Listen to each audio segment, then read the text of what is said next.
Yeah, golf course is good. Rough is healthy. Golf course is in great shape, so it should shape up for a really good week. It doesn't look like we're getting rain today or tomorrow, so it should be pretty firm come Wednesday, which should make it play nice. We're going to open it up to questions right here on the right. Scottie, just wondering what memories you have of being here, almost a decade ago, sister on the bag, playing well, just what you remember. Yeah, I remember coming here and thinking it was really fun, really cool to be able to play in the U.S. Open. It was my first major, and it was maybe my third start on the pro tour at the time. I think I'd played in the Byron Nelson once and then St. Jude once, FedEx St. Jude. And then those are very cool experience. I played a practice round with Dustin and Brooks.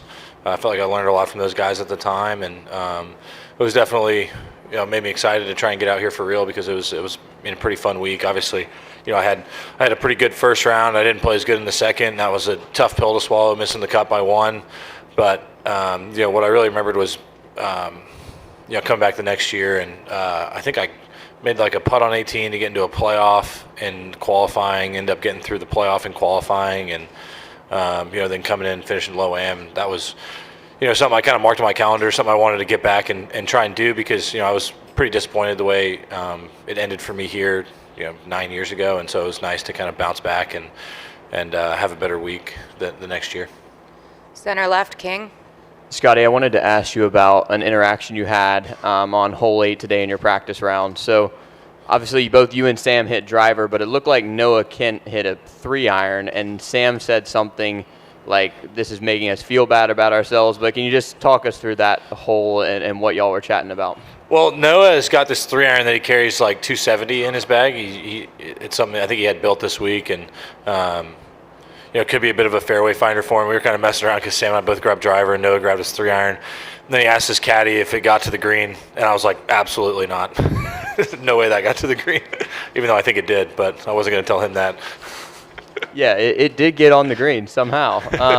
And then just generally, what are your thoughts on that hole, and how are you going to approach it this week? I'm going to try to hit the green, whether it's a 3-wood or driver from that back tee. Depends on wind direction, but basically you're just going to try and get the ball on the green and 2-putt. On the right, Dave. Yeah, Scottie.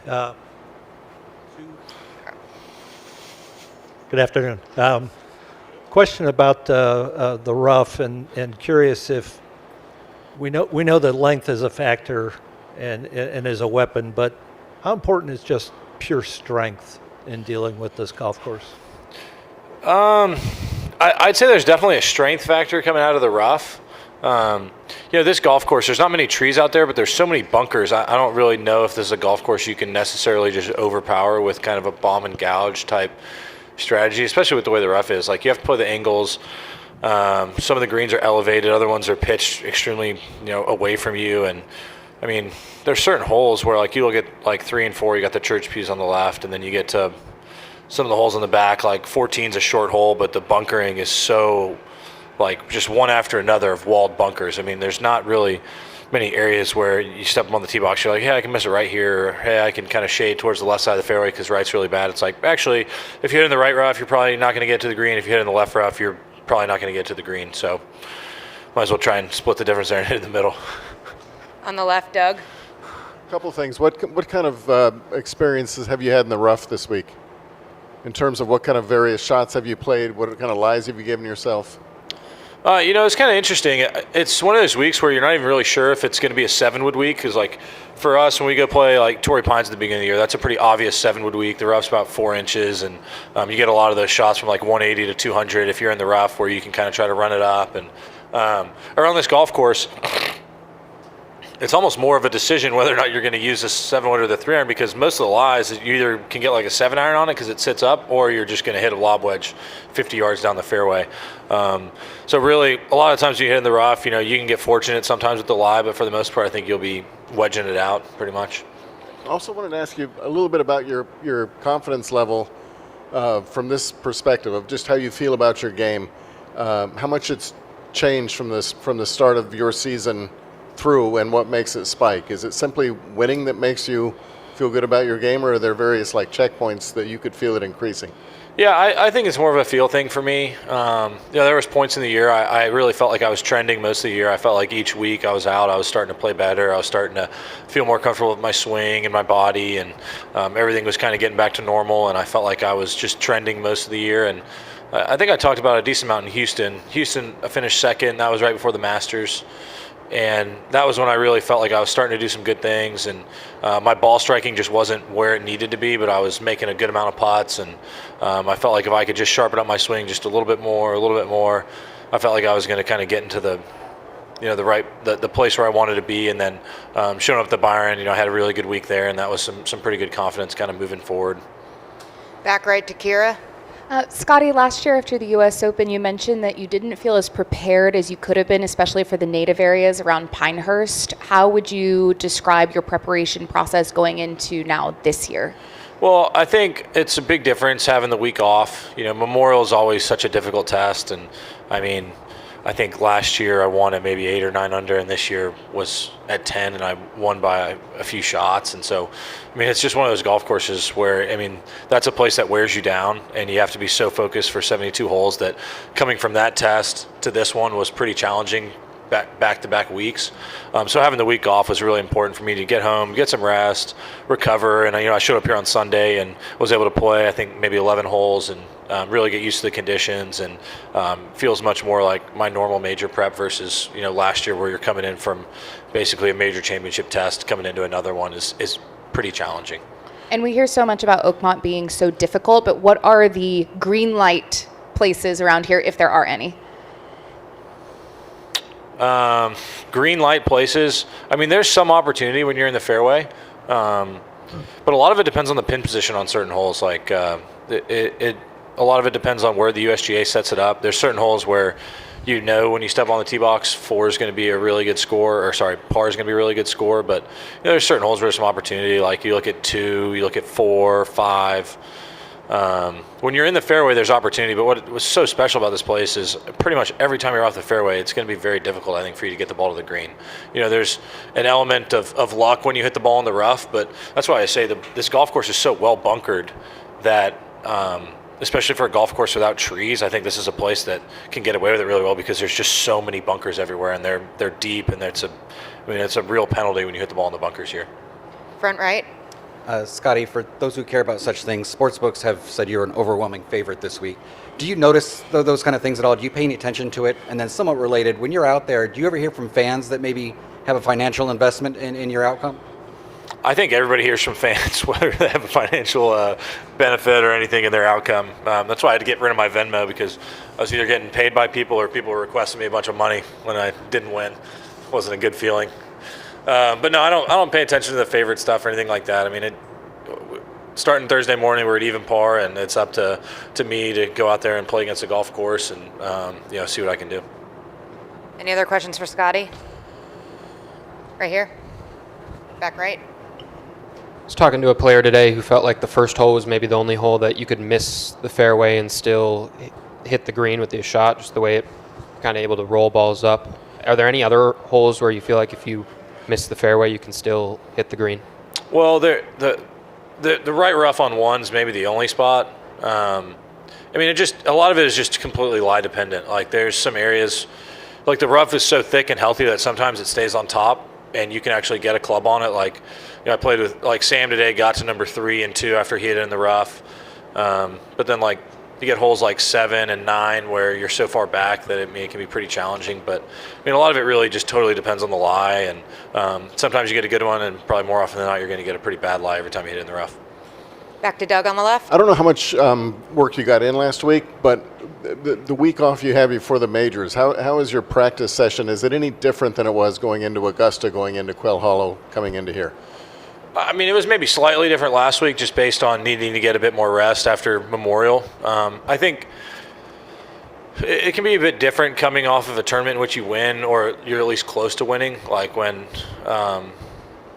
Memorial is one of the biggest tournaments that we play outside of, I'd say, the majors and the players. It might be the biggest. And, with Mr. Nicholas being there on on site and it being his golf course, I think that's a tournament they're all very motivated to play well in. And it's such a difficult test. I think a lot of that factors into the mental fatigue. Like coming off a week in Houston where the scores are a bit lower and you can kind of hit it anywhere off the tee, and it's more of a second shot golf course. It's just a different feeling when the week is over, when you're in contention there versus, like, for instance, when you're in contention and you finish second and playing with the lead at Memorial and having to grind it out. It's just a different level of fatigue, and so I took a couple days at the beginning of the week to rest, and got back to work on Wednesday.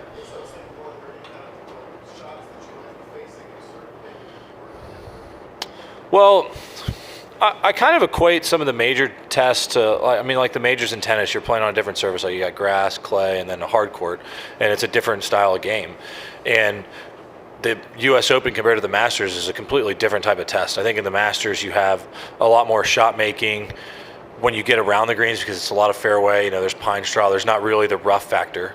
And then when you get here, it's a lot of hacking out of the rough. They still have to be extremely precise, but it's a bit more of like when you talk about strength and power, I think that becomes more of a factor at these tournaments because when you hit in the rough, you got to muscle it out of there. And it's just a different type of test than you see at the Masters. Both of them are fantastic tests. This is probably the hardest golf course that we'll play maybe ever. And that's pretty much all it is. It's just a different type of test. Like when you miss a green at the Masters, the ball kind of runs away and it goes into these areas and you can play a bump, you can play a flop. There's different options. Here, when you hit the ball over the green, you're just getting some heavy rough and it's like, let me see how I can pop the ball out of this rough and somehow give myself a look. It's just a different type of test. And I don't know if one of them's better than the other, but they're just different. And here, the winning score I don't think is going to be what the winning score was at the Masters. It's just different. A few more, front right, Adam. I just wanted to follow up on that Venmo account you've closed. What's the most someone would send you as a thank you? What's the most anybody? Oh, I don't remember the most that somebody would send me. Maybe a couple bucks here or there. That didn't happen nearly as much as the request did. On the left, Keith. Scottie, the way the U.S. Open is set up, it always ends on Father's Day. What's it mean for you to play on Father's Day on a Sunday at the U.S. Open? Yeah, it's oh gosh, sand in the eye. No, it's very special. My dad is here this week, and I'm a father now, so it's a very special day, and Mother's Day is pretty special too. And being able to come here and hopefully be playing on Sunday and have a chance, and would be pretty fun. What's more reactive of you being a father now or playing for your father? What's more reactive? Yeah, what brings more out of you, being a father now or playing for your dad? I think having a son gives me much greater appreciation for my dad. I don't think, when you're young, you don't really understand what it's like to be a parent. I don't think my dad can tell me what it's like, but I don't think you understand it till you experience, looking at your own son. And then I think being on this side of it's given me much greater appreciation for, my parents and the work that they did being, on this side of it, not the one receiving all the love, the one giving it to your son instead, Two more up the middle, Paolo. You mentioned the mental fatigue and the mental tests that these tougher golf courses kind of bring. How do you manage that? And just in the same way that maybe you prepare for harder shots, is there something you do to prepare for that mental fatigue that you feel at the end of one of these rounds? Well, no, I think it's more just managing it throughout the course of a season. And so there's certain weeks when you finish where you just feel like after the PGA, I just feel like you got almost hit by a bus just because there's so much emotion. There's a lot of stuff that goes into the tournament after you win, and you basically don't get any sleep that night because you still got adrenaline, your stomach hurts, and it's just a heightened state of emotion, I think. And so I've learned over the course of my career to focus a little bit more on the rest side of things, especially when I get home. Early in my career, I've always been the guy that I think works the hardest, and if something's not the way that I feel like it should be, I'm going to go out there and figure it out, and that's just kind of how I've always approached things. And at the early in my career, I was able to come out to courses and I could spend as much time as I wanted to out here, and that's just because I didn't really have any other obligations. I just come up and I could just practice, and do whatever I wanted to do. But now things a little bit differently with having a wife and a son, and some other obligations at tournaments as well. It's just the schedule is just a bit different. Last question here on the right. Hey, Scottie, I read a story from 2016 that said you rushed through your first round to watch the NBA Finals. Do you recall that? And will this year's finals affect your schedule this week? This year's final is probably not going to affect my schedule as much. I think Golden State was playing Cleveland last time in the finals, and I really wanted to watch that because you had LeBron playing Steph, and ever since the Mavs traded Luka, I've just been a little bit, a little bummed watching the NBA. It hurts a little bit still, so we'll have to regroup and get ready for next season for the Mavs. We appreciate the time, Scottie. Thanks. All right.